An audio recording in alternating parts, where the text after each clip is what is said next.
Vamos lá ter mais uma porção da palavra de Deus em nome de Jesus. Lição de número 6, amados. Os irmãos que não tiverem revista, amados, eu acho que tem lá atrás umas 2 revistas. Só pedir para os irmãos ali em nome de Jesus a poderem nos acompanhar aqui na lição de hoje. Lição de número 6, amados. Nós vamos hoje estudar a quinta igreja do livro de Apocalipse. Para a glória e honra do nosso Senhor Jesus Cristo. Amém, amados? Abriu a lição número 6? E tem por título assim, Tiatira, a igreja tolerante. O texto áureo é lá em 2 Coríntios, capítulo 6, versículos 14 e 15. 2 Coríntios, capítulo 6, versículos 14 e 15, que diz assim, o texto áureo. Não vos prendeis a julgo desigual com os infiéis, porque que a sociedade tem a justiça com a injustiça, e comunhão tem a luz com as trevas, e que concórdia há entre Cristo e Belial, ou que parte tem o fiel com o infiel.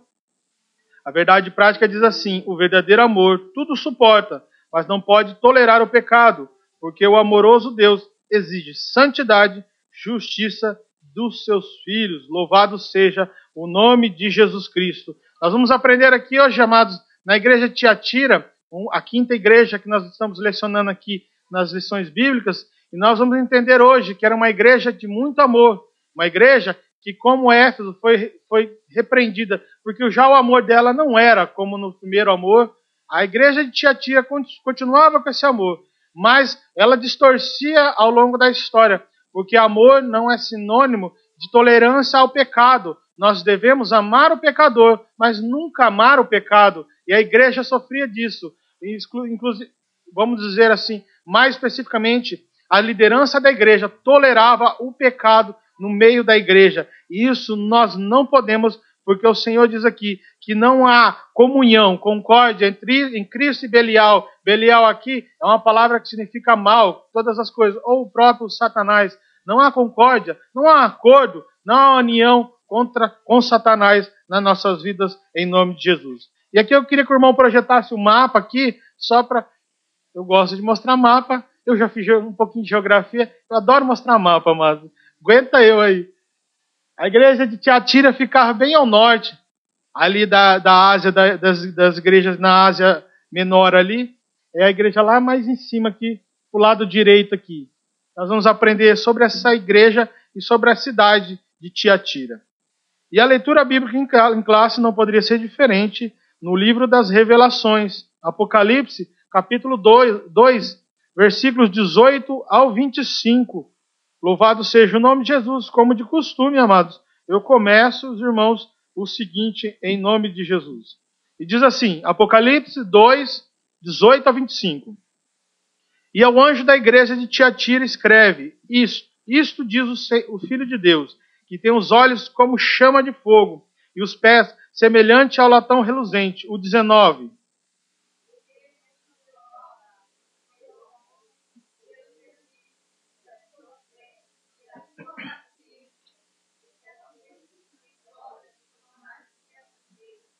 O 20 diz assim, mas tenho contra ti o tolerares que Jezabel, mulher que se diz profetiza, ensine e engane os meus servos para que se prostituam e comam dos sacrifícios da idolatria. O 21.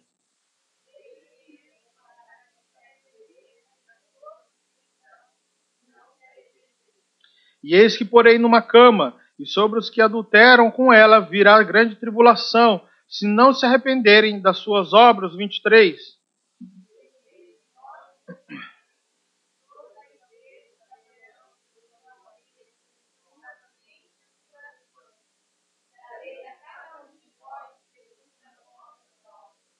Mas eu vos digo a vós e aos restantes que estão em Tiatira, a todos quanto não têm essa doutrina e não conheceram, como dizem, as profundezas de Satanás, que outra carga vos não porei. O 25, todo mundo junto. Mas o que tendes, retenho até que eu venha. Louvado seja o nome de Jesus. como eu disse, amados, aqui no capítulo 19, cita as obras, e o Senhor elogia que são maiores. O amor, o serviço, a prática da vida cristã era maior do que no princípio, quando eles começaram a crer em Cristo. Mas, amados, ele fala, mas tenho contra ti, que tolerasse Jezabel. Aqui, amados, não sei se ele usa figuramente o nome Jezabel, como lá, lembrando da esposa de Acabe, lá em 1ª, 2ª Reis, onde fala de uma esposa, uma mulher que ela era idólatra, que ela matava os profetas de Deus e fazia com os profetas de Baal sentassem à sua mesa, ou seja, introduziu a idolatria em Israel. Não sei se eles fazem menção ou era o nome mesmo dessa mulher. Mas as duas, amados, o Senhor reprovou. Tanto a Jezabel, lá do Velho Testamento, como essa Jezabel aqui, que ele cita, como uma mulher que introduzia prostituição e idolatria dentro da igreja. E ele repreende as lideranças da igreja. As obras são boas, mas o pecado está sendo tolerado. Algo que era visível já. Algo que todos já começaram a ver. E ali nós vemos o problema que causou. E o Senhor fala assim que ele feriria essa Jezabel. Deu tempo, mas ela não se arrependeu. E ele colocaria ela na cama e todos aqueles que seguiram. Mas há um remanescente em todas as igrejas do Senhor Jesus Cristo. Há um remanescente, ou seja, aqueles que não se dobram a Satanás, aqueles que não permitem, não toleram isso e não concordam, e têm os seus joelhos dobrados, para que o Senhor visite a igreja e liberte as nossas vidas. E ele fala no final ali, ó, mas tenho, vos digo, os restantes que estão em Tiatira, a todos quantos não têm essa doutrina e não a conheceram, não aceitaram a idolatria nem a prostituição. Como dizem, as profundezas de Satanás, que outra carga não vos porei. O Senhor disse que ele guardaria. O pastor disse aqui, nós somos a menina dos olhos de Deus, e o Senhor guarda, como isso, as nossas vidas. E os 3 objetivos para a glória do nosso Senhor Jesus Cristo que nós vamos alcançar no final desse culto, amados, são o seguinte: identificar as principais características da igreja de Tiatira. Depois é saber que se trata de uma igreja rica em obras. E o terceiro é conscientizar-se de que o verdadeiro amor não é cego para o pecado. Louvado seja o nome de Jesus. E a palavra-chave de hoje não poderia ser diferente, que é tolerância, que ato ou efeito de tolerar, indulgência, condescendência. E a introdução diz assim: ao contrário de Éfeso, a igreja de Tiatira fizera-se conhecida pelo amor. Mas se a primeira foi elogiada por odiar os maus, a segunda foi repreendida por tolerar o mal. Aquela faltava amor. A esta, o amor até sobejava, mas nenhum dos dois amores era perfeito. O amor de Éfeso já não amava como antes. O amor de Tiatira amava mais do que antes, mas ainda não era capaz de repulsar o mal. Sim, Tiatira era amorosa, no entanto, fez reprova ao mostrar-se indulgente com uma profetisa que, à semelhança da mulher de Acabe, vinha introduzir os santos ao adultério e à idolatria. O espírito de Jezabel continua a rondar o rebanho do Senhor. Vigilância e oração, nem tudo que parece espiritual vem do Espírito de Deus. Glorificado seja o nome de Jesus. Aqui ele cita a igreja de Éfeso. E aqui eu fiz uma comparação para que nós podemos entender. Éfeso, amados, o seu amor já não era como no primeiro. Ele tinha amor, ele tinha obras, mas não era o amor perfeito, como Deus queria. O amor que se entrega totalmente. Já na igreja de Tiatira existia esse amor. As obras eram grandes, o amor era grande, mas, amados, tolerava o pecado, o que lhe tornava, amados, não perfeito, que tornava esse amor não o amor que Deus espera. Porque, amados, é como nós tratamos nossos filhos. A palavra... Antes dos filhos, eu vou falar de um movimento ativista no Brasil, por exemplo, dos homossexuais, que eles dizem que Deus é amor.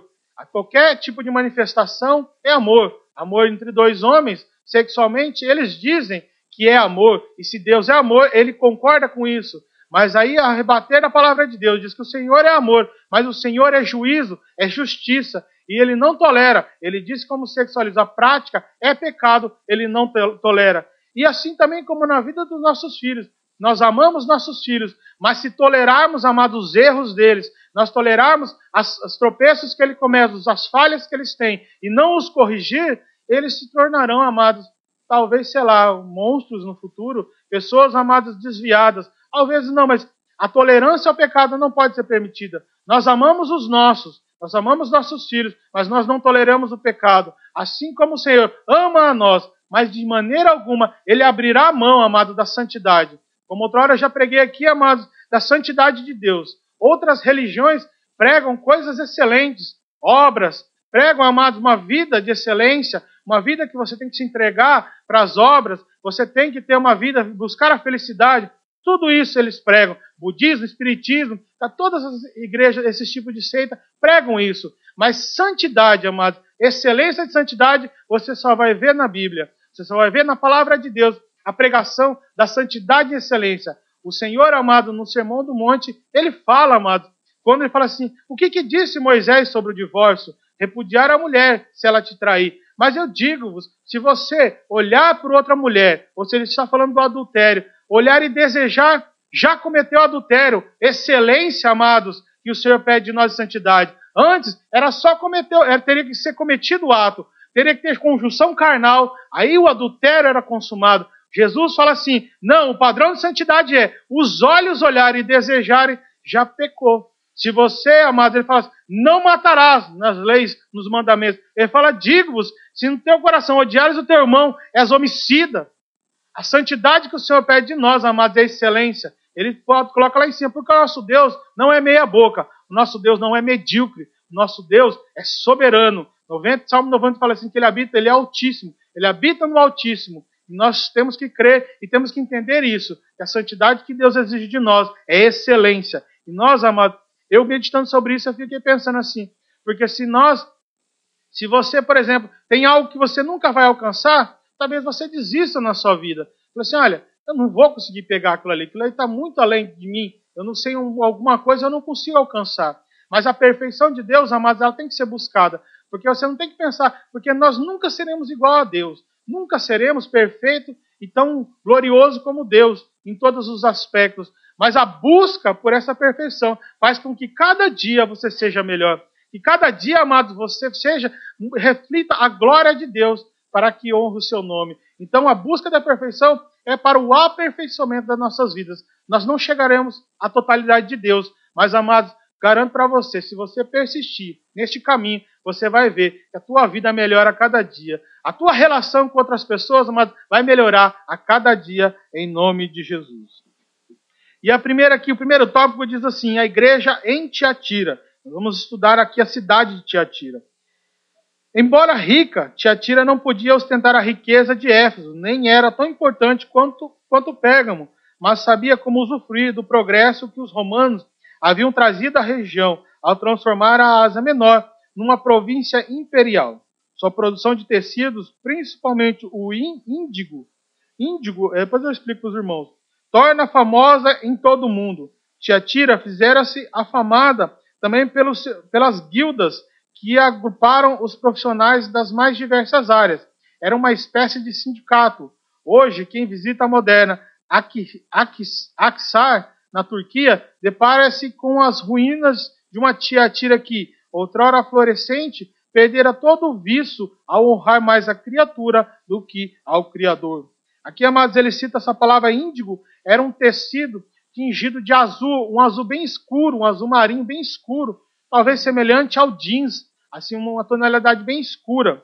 E esse guildas aqui, ele fala, tipo sindicatos de trabalhadores.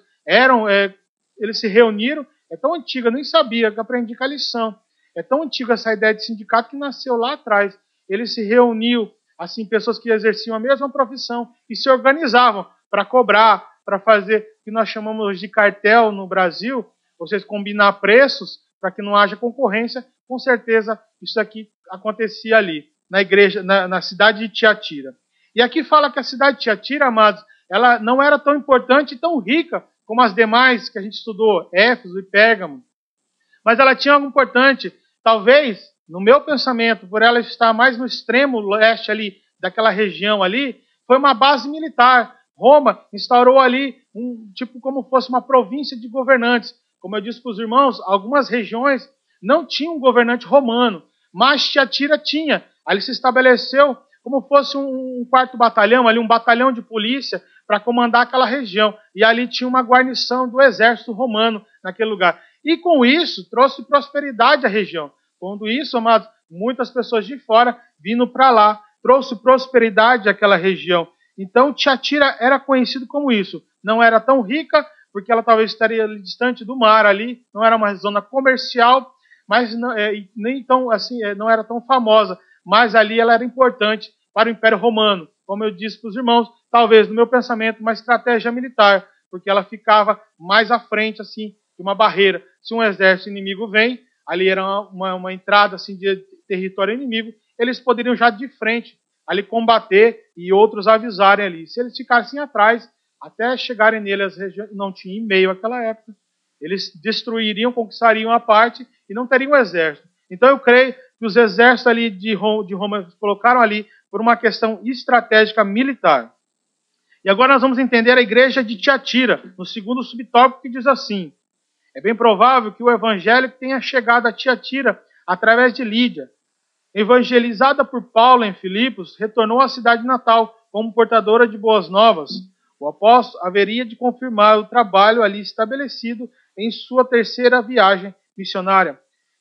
Seus irmãos, vamos abrir ali, amados, em Atos capítulo 16. Quem achar, pode já ler.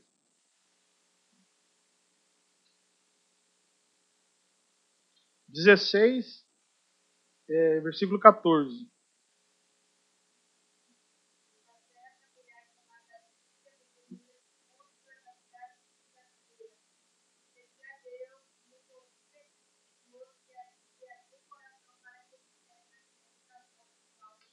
Aleluia. O 15 também diz assim: depois de ser batizada, ela e toda a sua casa nos rogou, dizendo: se julgais que eu sou fiel ao Senhor, entrai em minha casa e aí ficai, e nos constrangeu a isso. Então aqui eles creem, isso aqui é hipoteticamente, porque as escrituras não revelam, mas creem que talvez Lídia, ao retornar a Tiatira ali, amados, ela levou o evangelho. Ali quando Paulo prega em Éfeso, ela crê.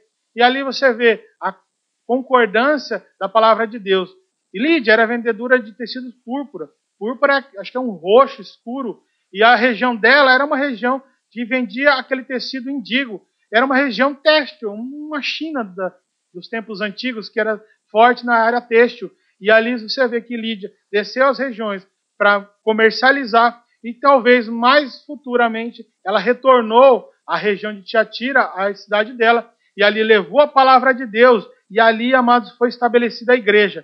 Mais tarde, com certeza, Paulo ali, amados, fundou ali, estabeleceu a obra naquela região ali, porque como nós aprendemos, Paulo ficou um bom tempo naquela região ali, percorrendo e ensinando a palavra de Deus ali. E é assim que fundou-se, ali que se hipoteticamente crê. E eu creio, amados, que isso é verdade, principalmente pelo princípio que a palavra de Deus é inerrante. Quando Deus dá um detalhe na palavra de Deus, ele está revelando outra coisa. Porque ele deu detalhe, outras mulheres creram quando Paulo leu, outras pessoas creram ali quando Paulo leu, mas ele cita Lídia, porque Lídia, amados, teve esse papel importante de levar o evangelho lá. Então, se Deus destaca essa pessoa, com certeza é porque ele ligou lá na frente. Ela levou talvez esse evangelho. É por uma concordância, uma construção ali de histórica, nós podemos entender fielmente que a palavra de Deus é perfeita nisso. Ela nos revela ali como foi a história, apesar de não dar detalhes, mas nós podemos entender por assim dizendo, em nome de Jesus. E o sinopse do primeiro tópico diz assim: a igreja de Tiatira estava localizada numa cidade progressista e comercial. O segundo tópico diz assim: a identificação do destinatário. Em todas as cartas direcionadas às igrejas, o Senhor Jesus Cristo se identifica de uma maneira maravilhosa. E nós vamos aprender como que ele falou com a igreja de Tiatira. Filho de Deus. Apresentou-se como Filho de Deus. O Senhor torna bem patente ao anjo da igreja de Tiatira ser igual ao Pai. Implicitamente declara o cabeça da igreja. Sim, Jesus Cristo é o chefe supremo e incontestável tanto da igreja local quanto da igreja invisível, militante universal. Portanto, peregrinemos de acordo com a sua vontade. Louvado seja o nome de Jesus. A importância aqui, amados, de Jesus, no começo, já se identificar, amados, é porque é a questão de ser um anjo de Deus. Se foi um anjo que está trazendo a mensagem, Não, o próprio Cristo se identifica. Eu sou o Filho de Deus, o unigênito, aquele que foi morto e reviveu. Então, amados, a expressão que ele usa para Tiatira é o Filho de Deus. E aqui, o autor, aqui, o comentarista, dá todo isso, todo esse respaldo teológico para nos mostrarmos quem que é Cristo. Quando ele se identifica como Filho de Deus, ele não está simplesmente falando, eu sou filho de um cara importante. Não, o filho do maioral. Eu sou igual ao Pai. O Pai me glorifica, eu glorifico o Pai. Ali se ensina a palavra de Deus em Hebreus. Então, amados, Jesus se identificou como sendo soberano todo-poderoso. E aqui ele mostra, amados, a verdadeira assim, trabalho do Senhor. Quando ele fala militante e quando ele fala universal, ele está falando da igreja local e da igreja invisível. Ou seja, individualmente, ele trabalha em nossas vidas e ele trabalha num todo. No micro e no macro, o Senhor trabalha. Nos pequenos detalhes e nas grandes coisas, o Senhor está todo sob o domínio do Senhor. Ainda que pareçam, porque nessas regiões sofriam perseguições. Inclusive, em Tiatira, essa questão de perseguição não foi tão grande. Por causa do governo romano ali estabelecido, não sofreram tanta perseguição como as outras igrejas ali. Nós vimos Esmirna, que era perseguida pelos romanos, por outras tantas pessoas. Então, os próprios que Jesus identifica como dizem ser judeus, mas não o são, perseguiam eles. A região não sofria isso. E nós vemos que ali o Senhor trabalha individualmente com cada um, como no caso de Jezabel, e universalmente com toda a igreja. Ele fala os demais, que não sentido os outros, a universalidade da igreja de Cristo. Glórias a Deus. O segundo subtópico diz assim, onisciente. Os seus olhos são como chama de fogo. Sim, Jesus é onisciente.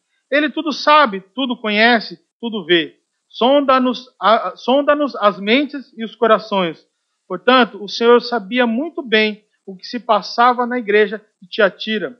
O que ocorre em nossas igrejas não está oculto aos olhos do Filho de Deus. E o tempo de conserto e avivamento.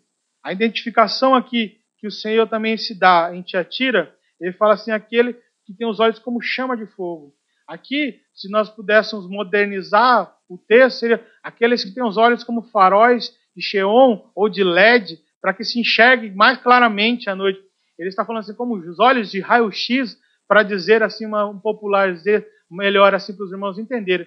Ali naquela região, ou seja, na expressão da época, ele falou chamas de fogo, ou seja, os meus olhos são luz, e eu olho e penetro o mais profundo dos corações, e eu sei quem é meu e quem não é meu, quem idolatra, quem se prostitui, e quem não idolatra, quem não se prostitui, porque eu vejo tudo, nada está oculto aos meus olhos, a onisciência de Deus é revelada quando ele fala dos olhos como chama de fogo.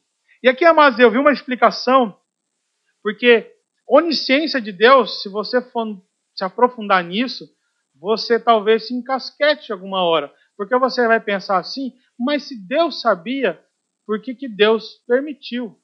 Algumas coisas estão ocultas a Deus, mas eu vou te dar uma resposta que eu ouvi, satisfez meu coração e deu paz em mim.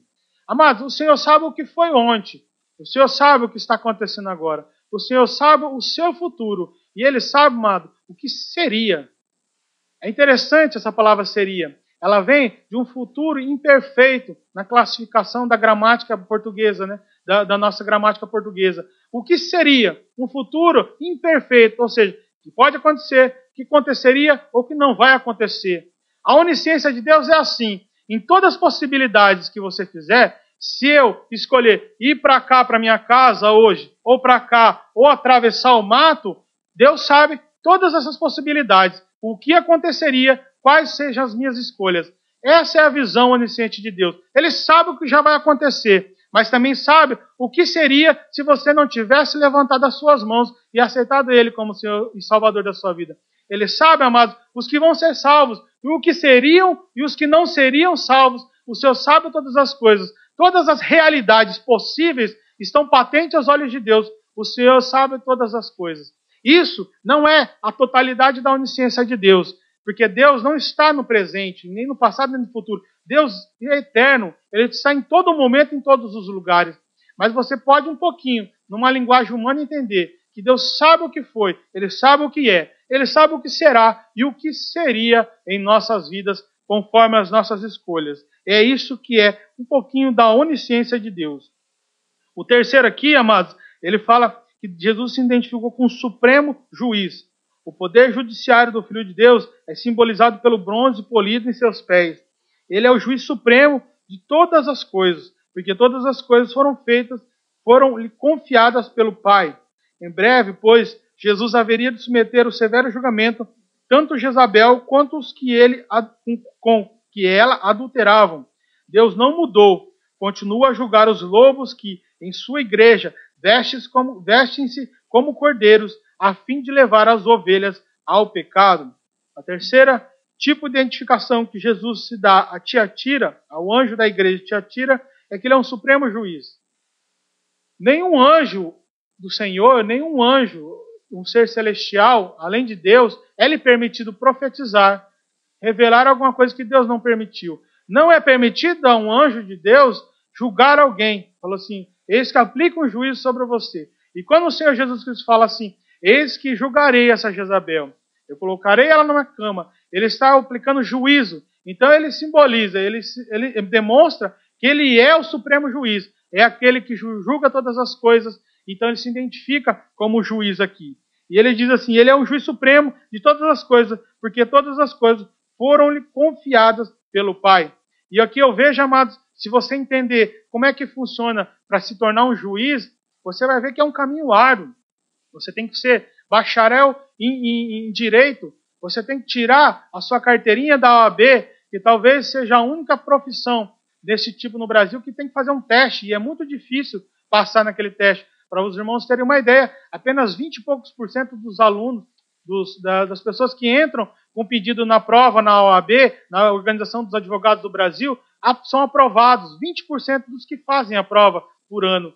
E você vê que é muito difícil. Passou-se, você tem que angariar uma carreira pública ou alguma coisa na sua vida, e quando aparecer um concurso público para juiz, para magistrado, você tem que participar de um concurso dificílimo, com advogados do Brasil inteiro. E para você chegar ao Supremo Tribunal, como um ministro do Supremo Tribunal, amados, além de todo esse caminho que você tem que fazer, de todo esse caminho que você tem que percorrer, para você ter uma honra, você tem que ser político, porque você tem que ser indicado pelo próprio presidente, que é o único cargo não eletivo nos poderes brasileiros. No poder legislativo e executivo do Brasil, são eletivos. Nós escolhemos, nós estamos dando democracia. Agora, os ministros da Suprema Corte no Brasil não são eleitos, são escolhidos pelo próprio presidente da República. Então, nós vemos, amados, aonde você tem que ir para chegar ali. Agora, amados, Jesus se identifica como supremo juiz e que todas as coisas foram confiadas a ele.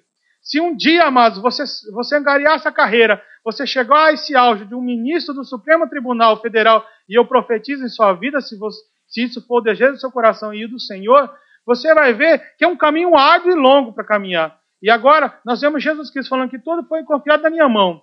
Então você imagina, aquele que não vai julgar causas apenas de um país, ele está julgando, amado, todo o universo, ele está julgando todos os seres humanos, desde Adão até os finais dos tempos, ele julgará a todos.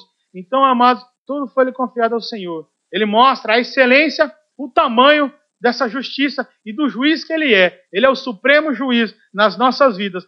Queira nós ou não, ele é juiz de nossas vidas. Aceitando ou não, ele é juiz de nossas vidas. Inclusive, Satanás será julgado por ele. A sinopse do segundo tópico diz assim: Jesus se apresentou a Tiatira como chefe supremo, incontestável, tanto da igreja local como a da invisível. O terceiro subtópico diz assim: uma igreja rica em obras. Antes de o Senhor Jesus censurar o anjo da igreja em Tiatira, passa a destacar-lhe as qualidades. Aliás, Tiatira, conforme já adiantamos, era rica em obras quanto Éfeso. Além disso, fizera-se elogiável pelo amor que consagrava a Deus. No entanto, não havia alcançado o padrão de Filadélfia, o amor perfeito, né? Então aqui diz, primeiro subtópico, amor. O amor de Tiatira era maior do que antes, mas ainda que não era perfeito. Suas imperfeições não estavam em amar os maus, residia no aquecer-se, ou seja, aceitar ao mal. O amor que tolera o erro ainda desconhece o que é certo. Deus ama o pecador, mas odeia o pecado de Jezabel. É a abominação dos que com ela fizeram-se repugnante aos olhos do Senhor, aos seus olhos, em nome de Jesus. Aqui, amados, ele fala, como nós comentamos, sobre o amor da igreja de Tiatira. O Senhor faz esse elogio antes da repreensão, vamos dizer assim, soprou. A gente geralmente ouve na expressão popular que mordeu e assoprou. O Senhor aqui, amados, ele soprou antes. Ele elogiou o anjo da igreja porque o amor dele era maior. Mas aí ele repreende, porque não é perfeito. A tolerância do pecado na igreja foi o que maculou o grande amor que Tiatira tinha, maior do que no começo da sua caminhada. Nós vemos aqui, amado, em alguns textos bíblicos, que o Senhor diz assim, que se você cumprir todos os mandamentos e tropeçar em um só, esse um só invalida todos os outros. Um erro invalidaria todos os outros erros, os acertos que você teve na sua vida. E principalmente se for em áreas como essa, a tolerância ao pecado. Porque o pecado, amados, não comunga com Deus. O pecado não participa da mesa de Deus. O pecado não tem a ver com Deus. No dicionário de Deus, o pecado é contrário, é antônimo do que é bom.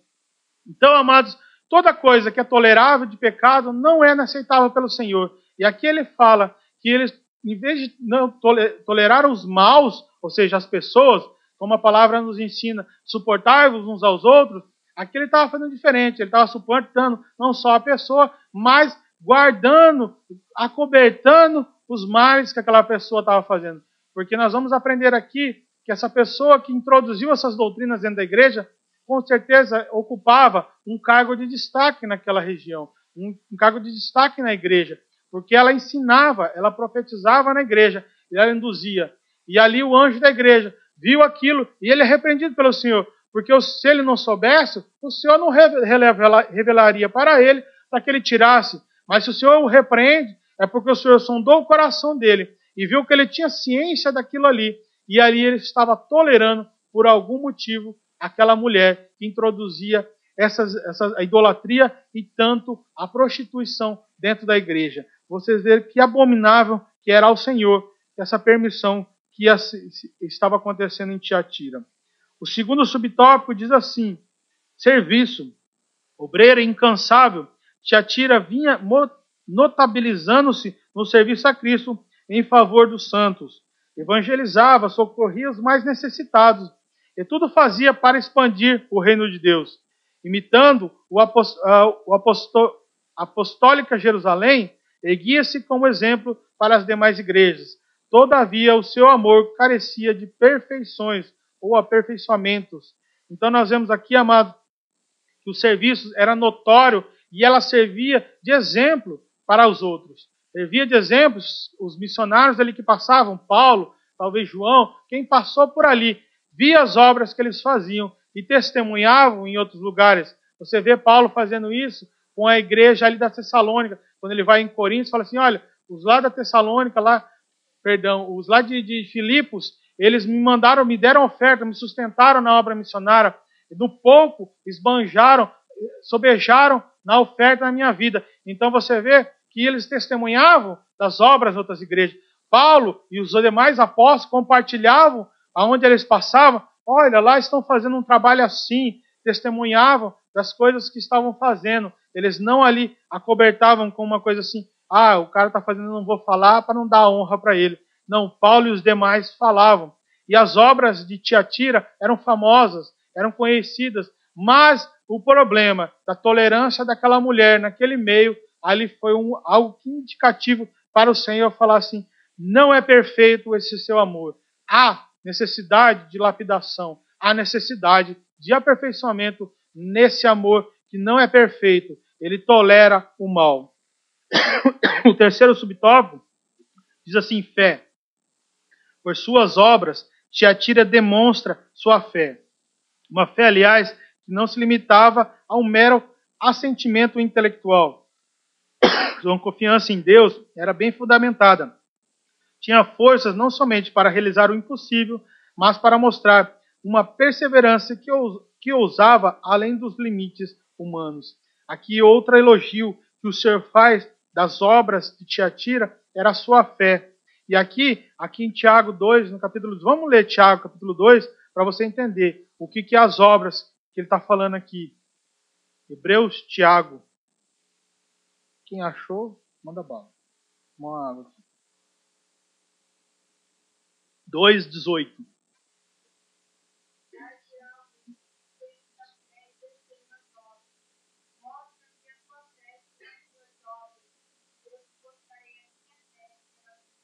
Aleluia. Se você voltar um pouquinho ali no capítulo 2, você vai ver que no começo do capítulo ele já vai falando de obras. E ele vai falando que a fé sem obras é morta. E obra sem fé também é morta. O contrário seria a mesma coisa. Mas ele fala das práticas das boas obras.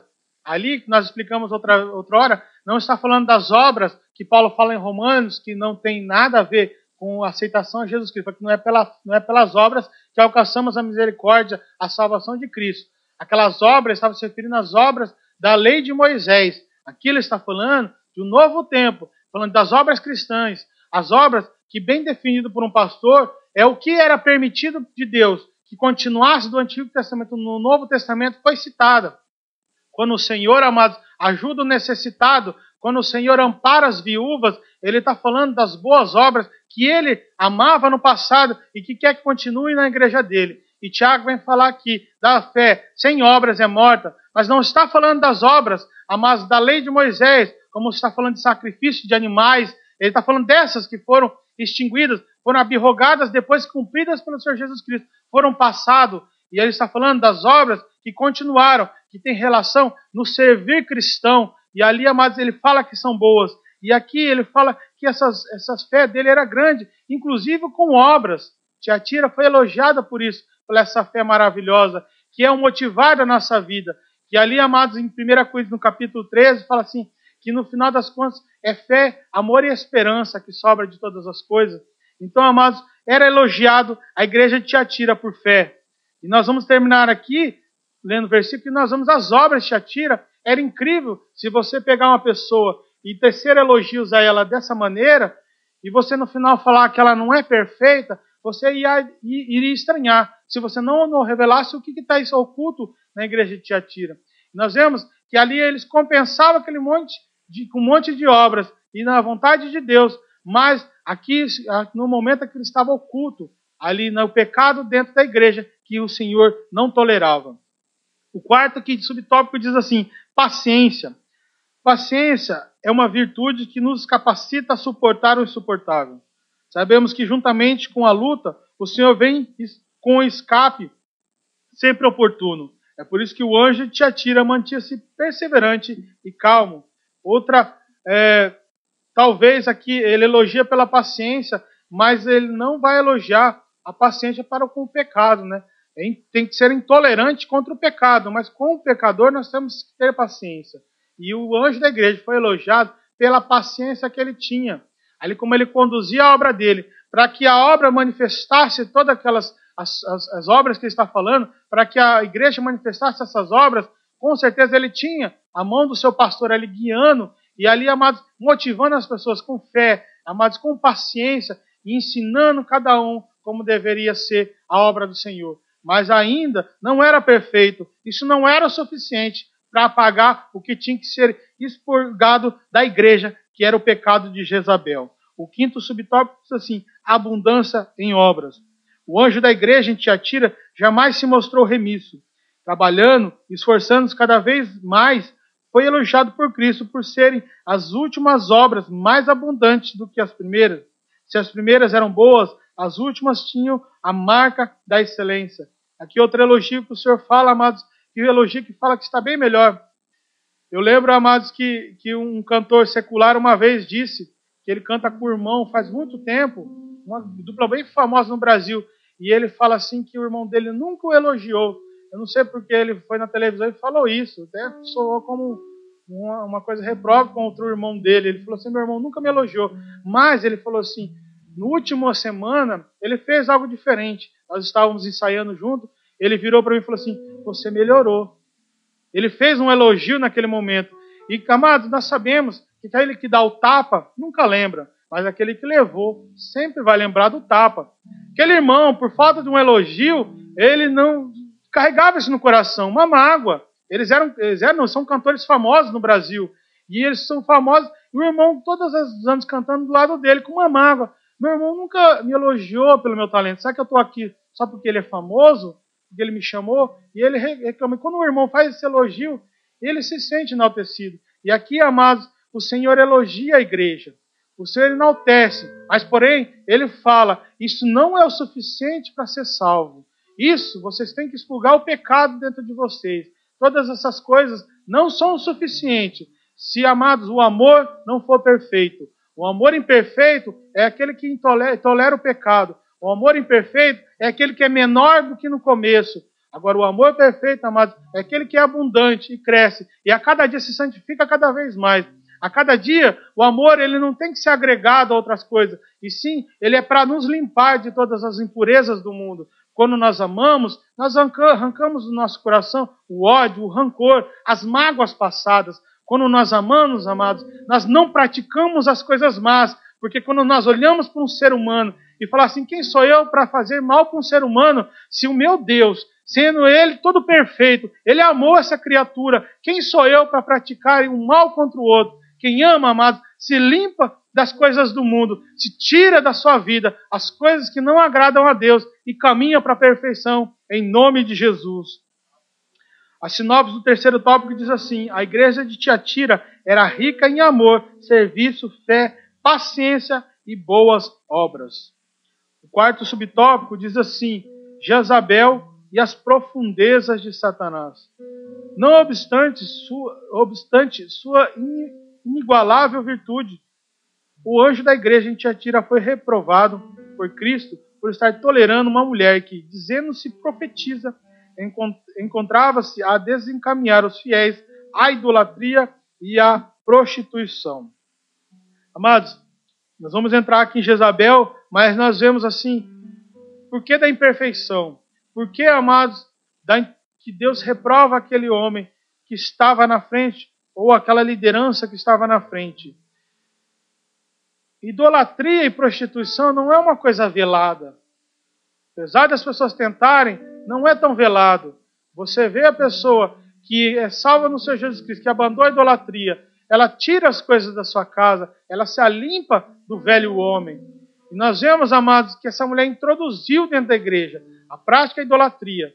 E os irmãos, só para ter uma ideia, como é que surgiu isso na igreja, e onde houve o desvio doutrinário, aí surgiu a igreja romana, amados.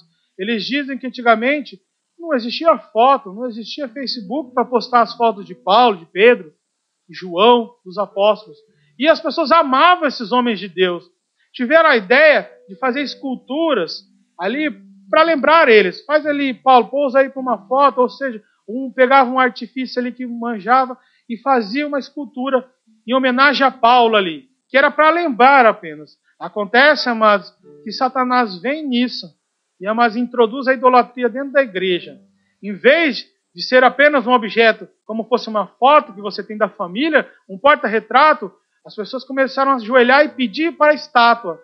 Pedir ali para aquela estátua que intercedesse pela vida deles. E ali entra a idolatria. E talvez essa mulher aqui, amados, talvez seja a primeira que sugeriu na igreja que vamos fazer aqui uma estátua de Paulo. Paulo, tão legal. Paulo aqui nos ensinou tanto. Vamos fazer uma estátua para Paulo. E ali, amados, foi introduzido dentro da igreja a idolatria. E aquela mulher foi colocando no coração das pessoas. E as pessoas começaram a se dobrar aquelas estátuas, a idolatria de ídolos. E o Senhor reprova isso na igreja. Nós vamos conhecer essas profundezas de Satanás na vida dessa mulher, Jezabel. A Jezabel de Tiatira, idólatra e adúltera. Assim era a mulher de Acabe, conhecida entre as tribos hebreias. Por causa da sua reputação, ela serviu para nomear a profetisa que em Tiatira induzia os homens ao adultério e apostasia. Curiosamente, Jezabel em hebraico significa casta, mas em nada difere ela de uma rameira. Então, amados, nós vemos aqui duas obras dessa mulher. Enquanto a igreja, os fiéis de Tiatira, tinham aquelas obras que são aprovadas pelo Senhor. Essas eram as profundezas de Satanás, as obras nefastas do nosso inimigo, do inimigo de nossas almas, Satanás. Idolatria e prostituição. Essa mulher se autodenominava, ou não sei, de profetisa, ela estava introduzindo isso na igreja. E você bem sabe, amados, que se nós não atendermos para a palavra de Deus, não buscarmos a palavra de Deus, nós vamos cair em engano de Satanás.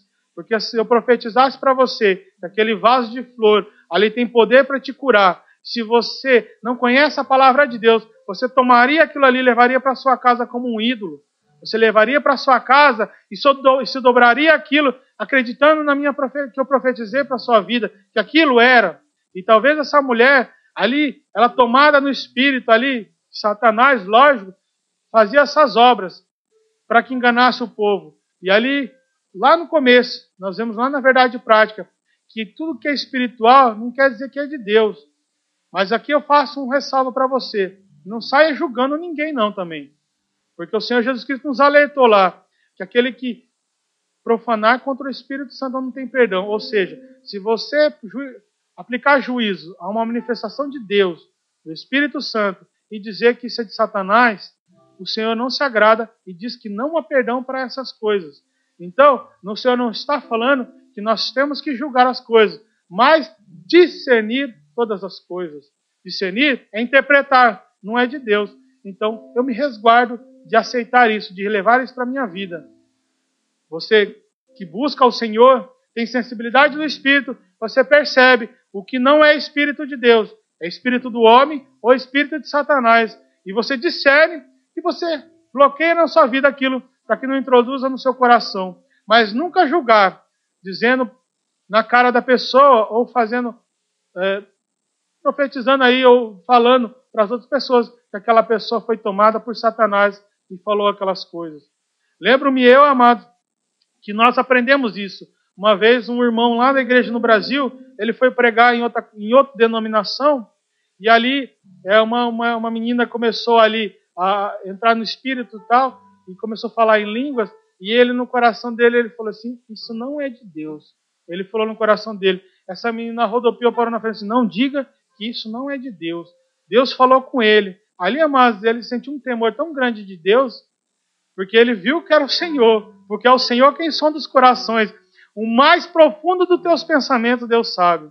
Aquilo que você não lembra, amado, o Senhor lembra. O que você pensou e você esqueceu, o Senhor lembra de todas as coisas. Ele sabe o profundo de nossas vidas. Ele sabe, não tentamos maquiar as nossas vidas perante Deus. Tudo está nu e patente ao Senhor. Amados, o Senhor é maravilhoso. E aqui, amados, Deus via na vida dessa mulher Jezabel. E ele alerta ao homem da igreja, ao anjo da igreja, falando que as obras dela são nefastas, são das profundezas de Satanás. E fala para ele repreender rapidamente aquilo na igreja.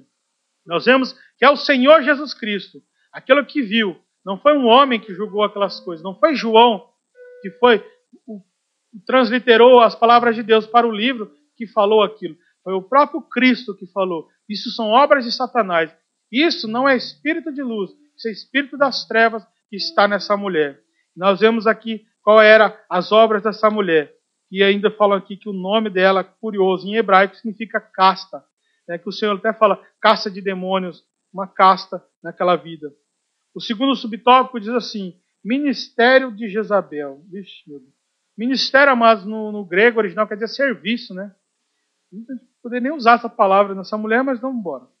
Jezabel apareceu em Tiatira como uma nova doutrina, que em essência era a velha mentira do diabo. Apresentou-se um ensino novo, uma unção nova, e quem sabe até o método novo de crescimento da igreja.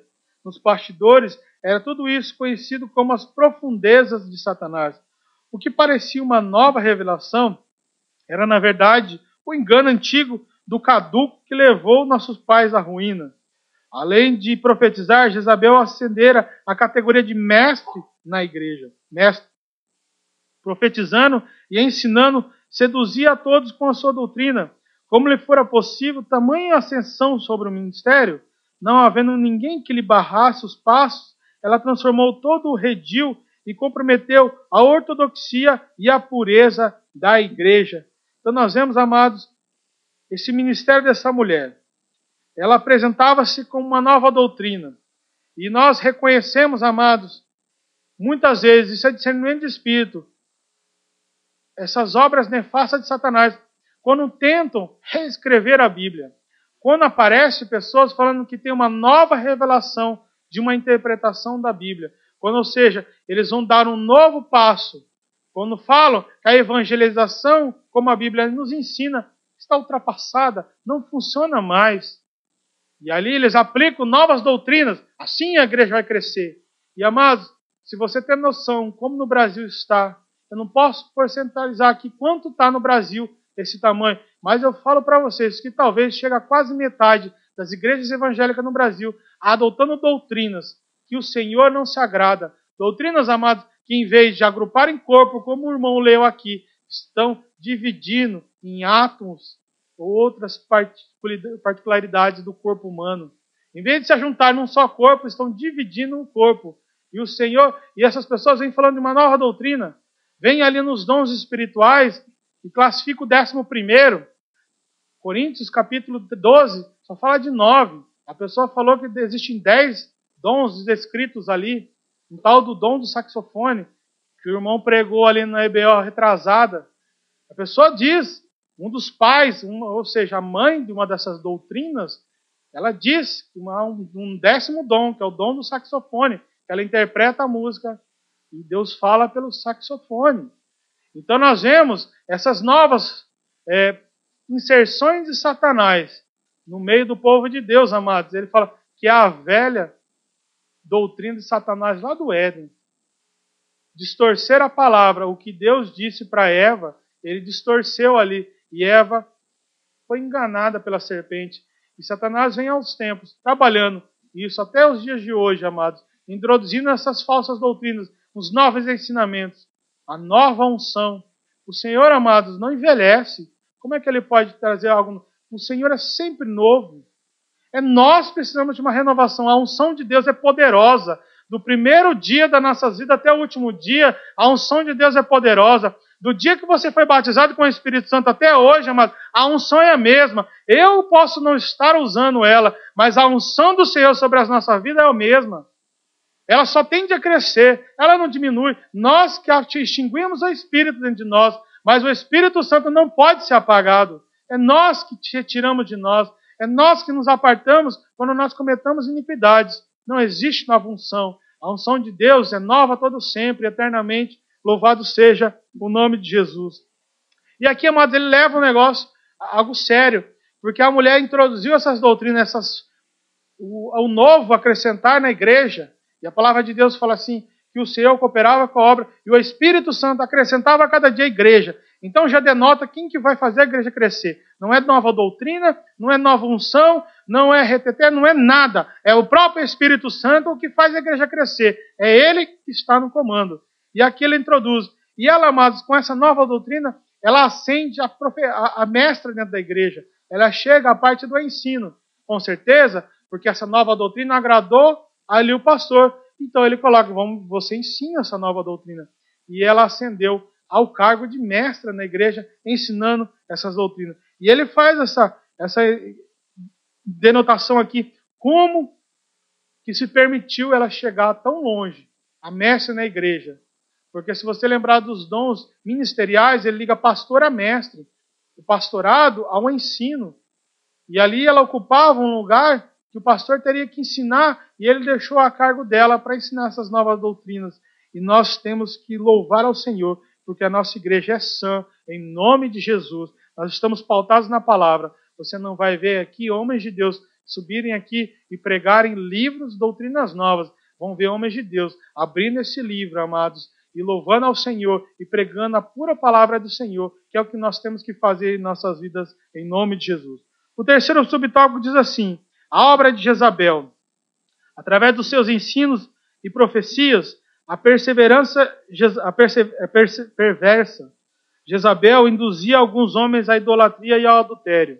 Muita vigilância. Não são poucos que, sob o manto de uma espiritualidade afeta e caricata, desviam os fiéis à prática vergonhosa e abomináveis. Cuidado com o rebanho que o Senhor lhe confiou. Zele pela sã doutrina e pelos bons costumes.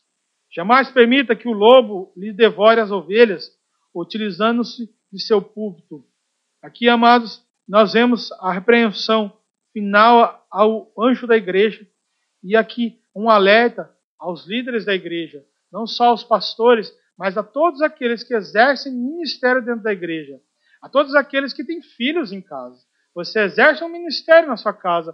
Não é obrigação da igreja ensinar a palavra de Deus totalmente aos seus filhos. A obrigação é, pais, ensinar a criança no caminho que deve andar. Os pais têm o papel fundamental. Nunca, amados, você vai ver um filho caminhar na fé se ele não vê o pai caminhar na fé. Nós vemos, amados, pela misericórdia de Deus, muitos podem caminhar na fé sem o Senhor, os seus pais acompanharem isso. Mas, amados, é fatídico isso.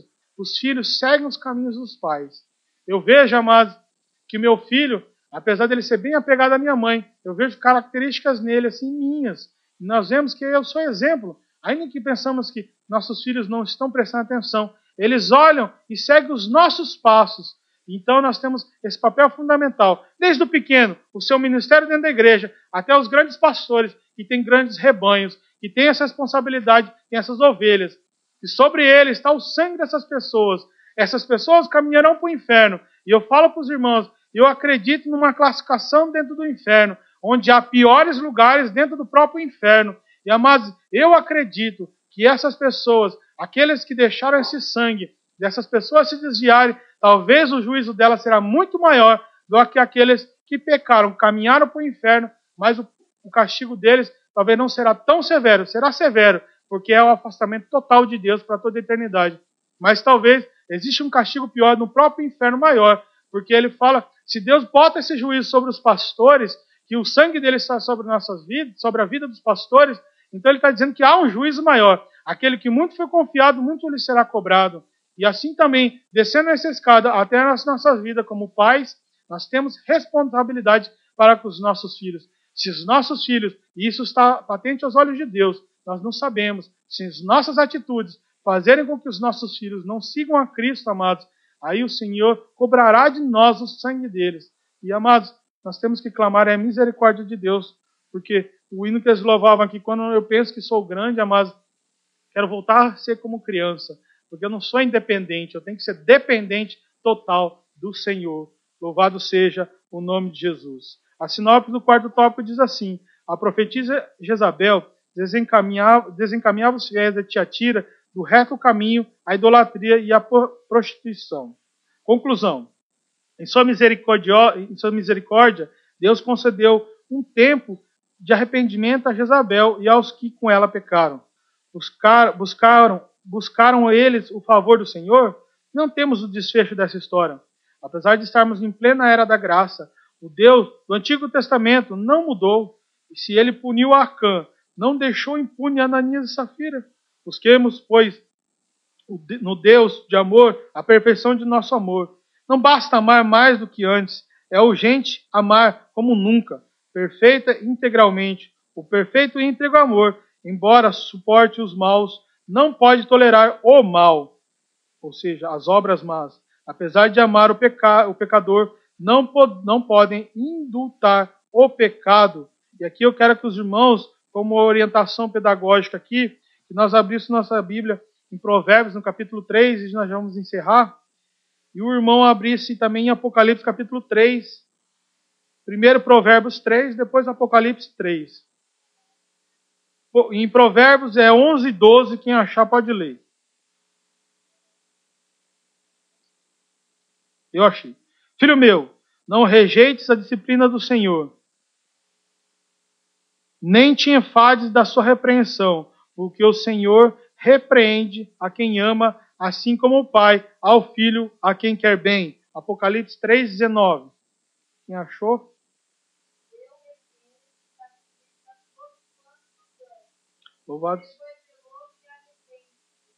Louvado seja o nome de Jesus. Você vê, amados, que eu falei para você, a excelência da palavra de Deus. O que era no Antigo Testamento, o que o Senhor quer que continue, está no Novo Testamento.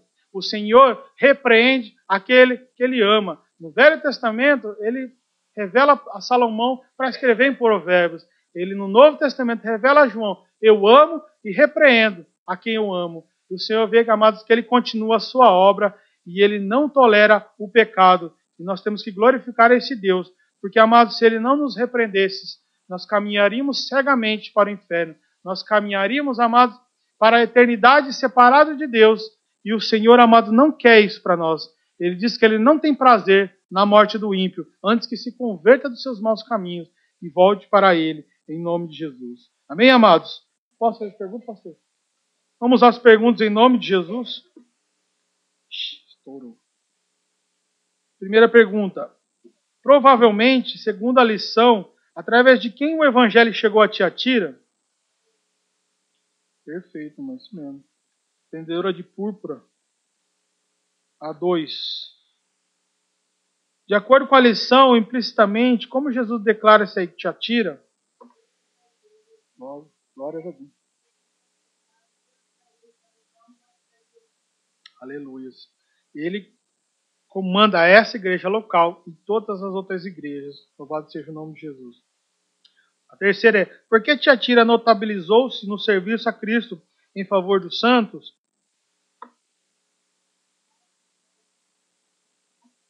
Isso mesmo. É o anterior, a sua estava certo. Porque evangelizava, socorria os mais necessitados e trabalhava na expansão do reino de Deus. Glória a Jesus. A 4 é, por que o anjo da igreja de Tiatira foi reprovado por Cristo?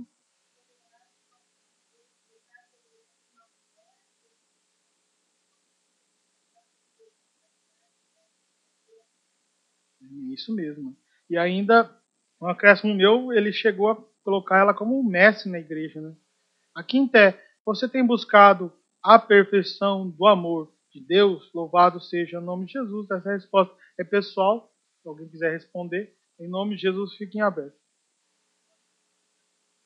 Isso mesmo, perfeito. Nós não alcançaremos essa perfeição de Deus, mas a busca pela perfeição vai fazer com que sejamos cada vez melhores para o Senhor Jesus Cristo. Amém, amados? Agradeço a oportunidade em nome de Jesus. Em nome de Jesus. Aleluia. Glória a Deus. Irmãos, nós estamos estudando esta revista com várias lições e trazendo aí um estudo sobre cada igreja. E você pode observar que em todos esses estudos, você lendo também os primeiros capítulos do livro de Apocalipse, narrando essa revelação do próprio Cristo, falando daquelas igrejas, traz ali os pontos positivos e também os negativos, né? Então, meus irmãos, aparentemente nos mostra, meu Deus, quão difícil. Será que eu chego lá? Uns começaram tão fervoroso, abandonaram o primeiro amor. Outros, como nós estudamos aqui, tinha maior amor, fazia mais do que o início, trabalhava arduosamente, mas Deus tinha algo contra ele também, que por ele deixar uma mestra ensinar ali a palavra do Senhor distorcida. Na anterior, nós estudamos e também fala da igreja casada com o mundo, que era a igreja de Pérgamo, a penúltima lição que nós demos. Fala da qualidade dessa igreja. Fala que ele conhecia as obras dela, onde habitava, e onde está o trono de Satanás, e retém o meu nome, e não negaste a minha fé. Via que era um povo, irmãos, que tinha uma fé firmado na fé em Cristo Jesus, mas tinha um paralelismo com as coisas do mundo.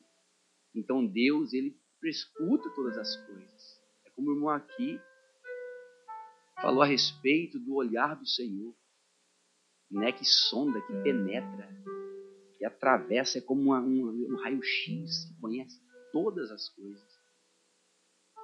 E eu, sentado aqui, tenho certeza que você aí fez essa pergunta para Deus. E eu, Senhor, como eu estou?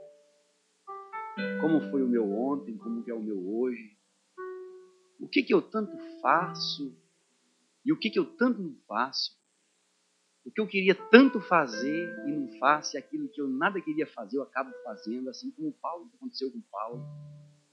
E às vezes nos torna, irmão, uma barreira, um gigante na nossa frente e coloca em dúvida a sua salvação. Mas veja bem que aqui também, hoje o irmão ele fez menção a respeito disso. Como que eu vou chegar lá? Está tão distante, estou tão longe. Mas o trabalhar de Deus na nossa vida, irmãos, ele é cotidianamente. É em todo instante. E isso, irmãos, é nós pegar para dentro de nós. Ainda essa semana eu falo, Deus, eu quero tudo para mim, Senhor. Eu quero mudança na minha vida. Eu quero dar mais de mim. Eu quero receber para mim, Senhor, as bênçãos do Senhor e a correção na minha vida. O que adianta a gente fazer tanto, irmão, nessa terra?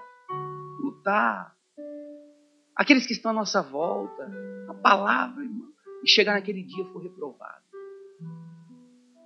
Essa igreja de hoje, Tiatira, veja bem que eles fizeram tanto para Deus.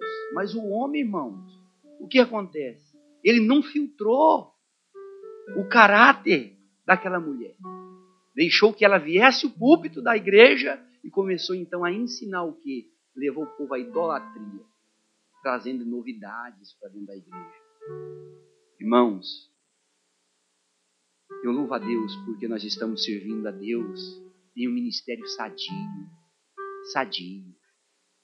O que adianta, irmãos, muitas das vezes a gente querer, sabe, cortinar tudo, colocar um véu em cima das coisas. Não, está tudo certo, está tudo bem. Não, o erro tem que ser corrigido.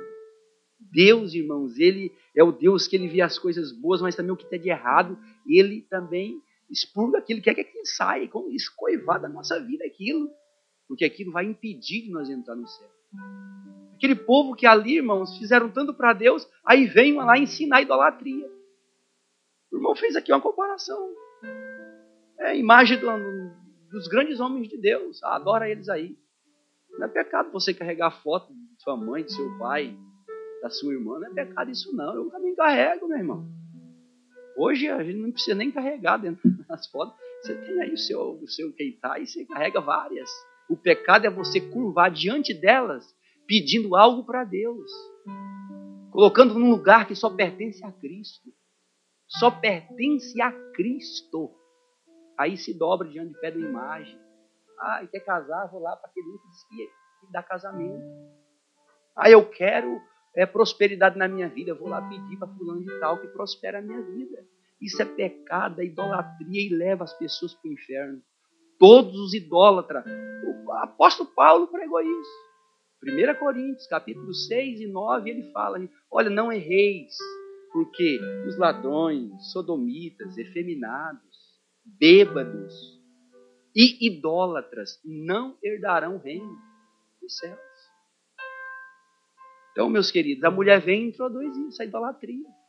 E o povo chega lá e vão pedir, então, agora aqui, né? Sei lá, fizeram de Pedro, de outros apóstolos ali, não pode pedir para eles, não. Só cabe a Jesus, isso é idolatria. E era um povo, que aqui a palavra de Deus fala que era um povo o quê?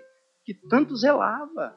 As obras deles eram melhor do que as que iniciou. E de repente é o que acontece. Né? Então, irmão, eu louvo a Deus pelo nosso ministério ser um ministério sadio. Eu louvo a Deus, irmãos, e muitas vezes nós recebemos, sabe, assim é como um obstáculo na nossa frente. Os pastores recebem. Por que em tantas igrejas tem tanto pastor e vem pastor não sei de onde prega, vem pastor não sei de onde prega. O pastor falou, não, aqui só prega no ministério JMA, primeiro tem que passar na minha sala e conversar comigo. Porque ele vai filtrar tudo isso. Vem do Brasil, que ministério você é, filho? Qual o seu pastor lá? Camarada, nem pastor tem, irmãos. E quer vir pregar na igreja. Aí vem, amaldiçoa o povo, vai embora e aí fica aí. E muitas das vezes deixou problema para o pastor. Ensina coisa errada e depois, mas e aí, pastor? Tu ensinou de jeito, o homem é cheio do poder. Tô vendo, a chave está na tua mão, pega aí a chave. E você vai a milhão. Você, olha, te preparando o céu, está nas tuas mãos. Sabe aquela bênção? E o povo vai à loucura. Esse é o homem cheio de Deus. Olha como Deus mostra para ele. Irmãos, nós temos que ter muito cuidado com isso. Fica com a palavra de Deus, meu filho. Vamos fazer como os nossos irmãos de Bereia. Olha só quem pregava no dia, Paulo, teólogo, pregando, e os irmãos em deixa eu ver quem ele está falando isso, deixa eu ver se é certo mesmo que ele está falando. Vamos ver aqui.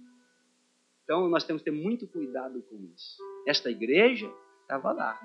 Deus elogiou tanto o trabalho deles, a fé deles. Aí vem, abre as portas para a bonitona, eloquente. Irmãos, tem pessoas que têm poder de persuasão. Muitos homens de Deus, irmãos, pegam com tanta dificuldade assim como a gente, como eu, por exemplo. Né? Mas tem pessoas que chegam, falam meia dúzia de conversa, toma o seu coração. Meia dúzia de conversa. Camarada bate um blá aqui, um avião com 30 mil pés de altura cai. 10, né? Aí o povo vai à loucura. É o homem de Deus. Ele viu. Já passou muito nos púlpitos da nossa igreja, pessoas assim. Deixou os irmãos tudo lá. Irmãos, foi um chororô. Me lembro dessa cena até hoje. Viu? E nada daquilo que o homem profetizou aqui aconteceu, meu filho. Aconteceu não. O que aconteceu foi que passou 60 dias ele rondando, né? O J. Meade, o pastor Haroldo, ele pregou umas 3 vezes, o pastor Tum, aí foi pegar outro ministério, engravidou uma menina lá em Ueno, de uma outra igreja. Cheio de Deus o homem, via tudo. Está aqui, com forasteiro aqui também. Via tudo, já engravidou outra lá. E aí? Chegou com uma irmã casada. Uma irmã de obreiro. Olha, se você fosse solteiro, eu me casaria com você. E a irmã, uau! Ih, meu Deus, olha quem falou, foi o fulano. E aí, meu irmão, na hora tinha um outro obreiro perto e falou, rapaz, cuidado, mulher casada. E aí, irmão, o que é isso? Então, olha só a observação que aqui o nosso irmão ele faz. Olha só que está no finalzinho, ele faz essa observação aqui, ó. Jamais permita que o lobo lhe devore as ovelhas utilizando-se o seu púlpito. Então, irmãos, às vezes nós temos dificuldade, trabalhos de vir um pregador, porque os nossos são muito ocupados, assim como a gente. Uma falta de obreiros terrível, né? Tem várias igrejas que é só o pastor e não tem mais, é só ele. Para pregar no sábado, no domingo, pregar na sexta, na terça, é só ele, pregar na ceia, só ele.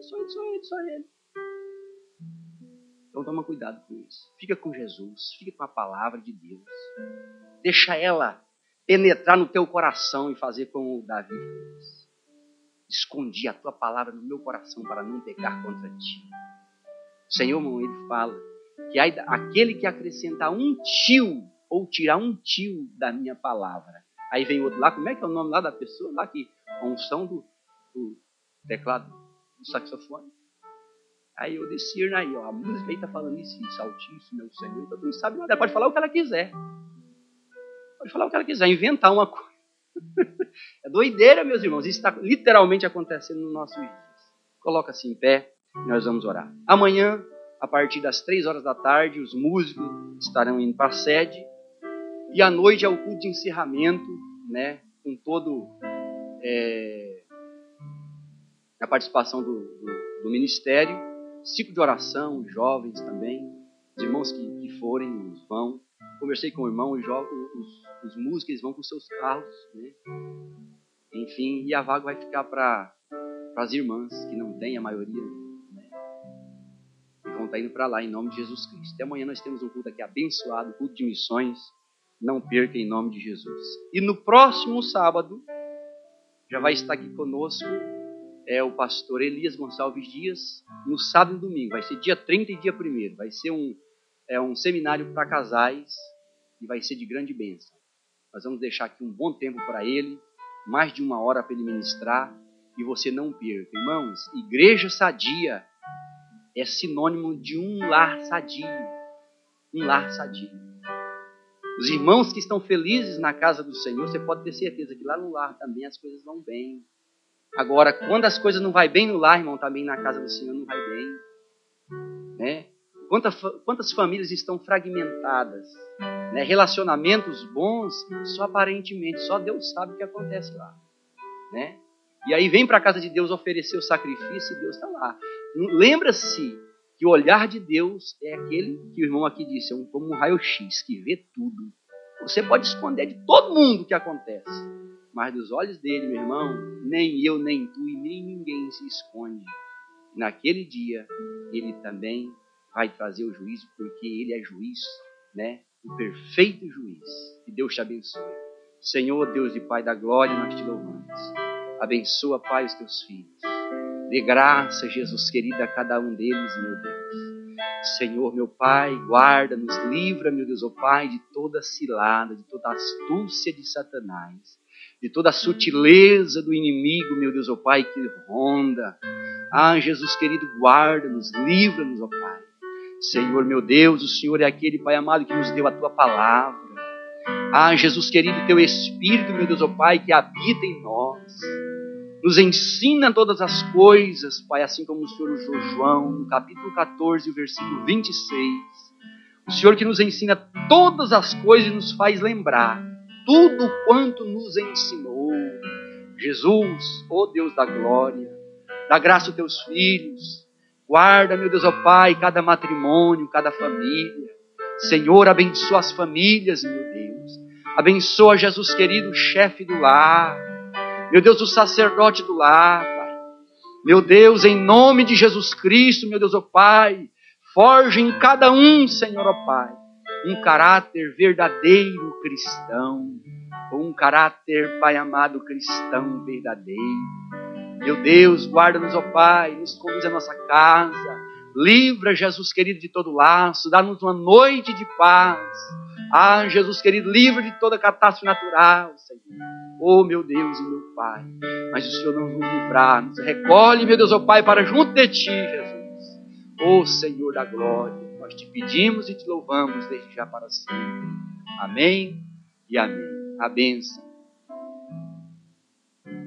Que a graça do nosso Senhor Jesus Cristo, o grande amor de Deus e a doce comunhão e a consolação do Espírito Santo esteja com todos até Cristo voltar. E a igreja diz, está terminado, em nome de Jesus Cristo.